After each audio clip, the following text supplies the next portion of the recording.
আসসালামু আলাইকুম।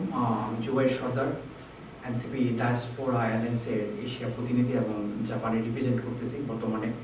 তো আমরা বর্তমানে জানি যে বাংলাদেশের অভ্যুত্থানের পরে যে একটি সংস্কারের একটি ধারাবাহিকতার ভিতর অন্যতম ধারাবাহিকতা হচ্ছে আমাদের প্রবাসীদের ভোট অধিকার, যেটা একটা নাগরিক হিসেবে আমাদের একটা অধিকার, যেটা আমাদের সংবিধান বলে সেই অধিকারটা থেকে আমরা বঞ্চিত।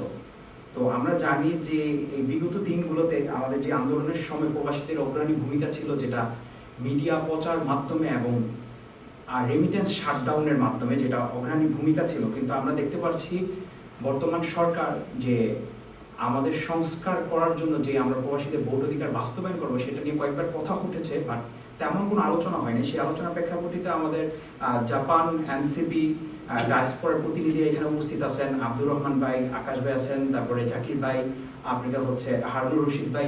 আমরা সকলে মিলে একটা জরুরি সংবাদ সম্মেলন করছি। আমাদের বর্তমান পেজ রিলিজের যেটা মাধ্যম হচ্ছে সংবাদ সম্মেলনের যে পেজ রিলিজটা আজও জাপান এনসিপি, বিষয়বস্তু হচ্ছে প্রবাসীদের ভোট অধিকার। তারিখ 17/6/2025, জাপান টোকিও সাইতামা শহরে। সম্মানিত উপস্থিতবৃন্দ এবং প্রবাসী ভাইয়েরা, আসসালামু আলাইকুম। আজ আমরা অত্যন্ত গুরুত্বপূর্ণ বিষয়ে আমাদের অবস্থান পরিষ্কার করতে আপনাদের সামনে উপস্থিত হয়েছি। প্রবাসীদের ভোট অধিকার, এই বার্তাকে সামনে রেখে এনসিপি জাপান শাখা এই সংবাদ সম্মেলন আয়োজন করেছেন। আমাদের উপস্থিত আছেন প্রবাসী নেতৃবৃন্দ, বিশ্বের বিভিন্ন দেশে ছড়িয়ে থাকা কয়েক কোটি প্রবাসী, 1.5 কোটির উপর যে প্রবাসী আমাদের আছেন, বাংলাদেশের নাগরিক, যারা দেশের অর্থনৈতিক চালিকা শক্তি। এবং আমরা জানি যারা অভ্যুত্থানে এই বাংলাদেশের অগ্রণী ভূমিকা রেখেছিল, যেটা প্রবাসে আপনার অর্থনীতির শাটডাউন, রেমিটেন্স শাটডাউনের মাধ্যমে। এটি ছিল ঐতিহাসিক প্রমাণ। প্রবাসীরা কেবল অর্থ পাঠানো না, দেশের ভবিষ্যৎ নিয়ে উদ্বিগ্ন এবং সক্রিয় ভূমিকা পালন করতে যাচ্ছে। কিন্তু এত কিছুর পরও অত্যন্ত দুঃখের সঙ্গে বলতে হচ্ছে, এখনো প্রবাসী নাগরিকরা বাংলাদেশের নির্বাচনে ভোট অধিকার প্রয়োগ করতে পারছে না। সেটা যদি সরকার কোথাও বলে থাকে, বাট আমরা দেখছি সেটা বাস্তবে রূপ হচ্ছে না।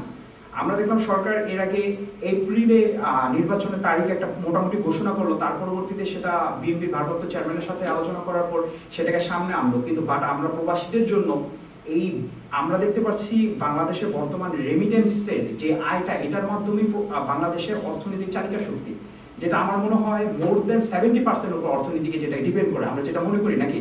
তো সেই জায়গাটার ক্ষেত্র একটা বৃহৎ গণতান্ত্রিক রাষ্ট্র, যদি আপনারা এটাকে ইনক্লুসিভ যদি নির্বাচন বলতে চান, যেখানে আপনাকে একটা ফেসিস্টকে আপনারা বাদ দিতে চান না, সেখানে 1.5 কোটির উপরে প্রবাসী, যাদের ফ্যামিলি সহ আমরা যেখানে জানতে পারি যে প্রায় 2 কোটির উপরে প্রবাসী আমাদের কাছাকাছি আছে, এরকম 2 কোটি মানুষকে নির্বাচনের বাহিরে রেখে একটা ডেমোক্রেটিক আপনার ইনক্লুসিভ নির্বাচন কখনোই সম্ভব না একটা ডেমোক্রেটিক রাষ্ট্রে।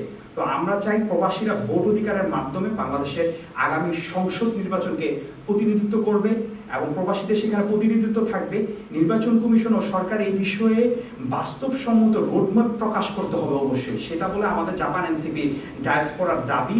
এই দাবি কোনো রাজনৈতিক স্বার্থ উদ্দেশ্য নয়, বরং সকল নাগরিকের মর্যাদা এবং প্রবাসীদের অধিকার, ভোট অধিকার প্রতিষ্ঠা করার জন্য আমাদের আজকের এই প্রেস কনফারেন্স। আমরা এনসিপি জাপান শাখা সকল প্রবাসী ভাই বোনের পক্ষ থেকে সরকারকে দৃষ্টি আকর্ষণ করছি, 2026 সালের আগামী নির্বাচনে প্রবাসীদের ভোট অধিকার অবশ্যই বাস্তবে রূপ নিতে হবে, এটা নিশ্চিত করতে হবে এবং রোডম্যাপ দিতে হবে। এটা হচ্ছে প্রবাসী নাগরিকদের নৈতিক অধিকার। একজন নাগরিক তার ভোট অধিকার যদি না দিতে পারে, তখন সেটা কোনো গণতান্ত্রিক রাষ্ট্রে একটা ইনক্লুসিভ বা ডেমোক্রেটিক নির্বাচন কখনো হয় না। তো সেই ক্ষেত্রে আমরা বলতে চাচ্ছি যে আপনাদের মাধ্যমে আমি চাই যে এটা সরকারের কাছে, মাননীয় প্রধান উপদেষ্টার কাছে এবং নির্বাচন কমিশনের কাছে, আমাদের ডায়াসপোরার হয়ে আমি জানতে পারছি ইতিমধ্যে বিভিন্ন রাজনৈতিক দল প্রবাসীদের ভোট অধিকার নিয়ে কাজ করছে। এবি পার্টি, গণ অধিকার পরিষদ, জামাত এবং আমি যতটুকু জানি বিএনপি এটার ভিতরে সমর্থন আছে। তো আমরা সে ব্যাখ্যা বলতে চাই যে আমাদের প্রত্যেকটা রাজনৈতিক দলের এখানে সমর্থন থাকার পরও কেন আমাদের প্রবাসীদের ভোট অধিকার বাস্তবায়ন হবে না, বা সরকারের ক্যাবিনেটে, উপদেষ্টা ক্যাবিনেটে এখনো কেন সেটা আলোচনা হচ্ছে না। তো আমি সেই অনুযায়ী আমাদের প্রত্যেকের প্রবাসীদের বিভিন্ন দাবি এখন তারা বক্তব্য করবেন। আমাদের সঞ্চালনা করতেছেন আমাদের আব্দুর রহমান ভাই। ধন্যবাদ আজকে আপনাদেরকে বার্তা প্রেরক আমি মোহাম্মদ জুবাইর সর্দার, এনসিপি ডায়াসপোরা এয়ারলাইন্স এশিয়া প্রতিনিধি।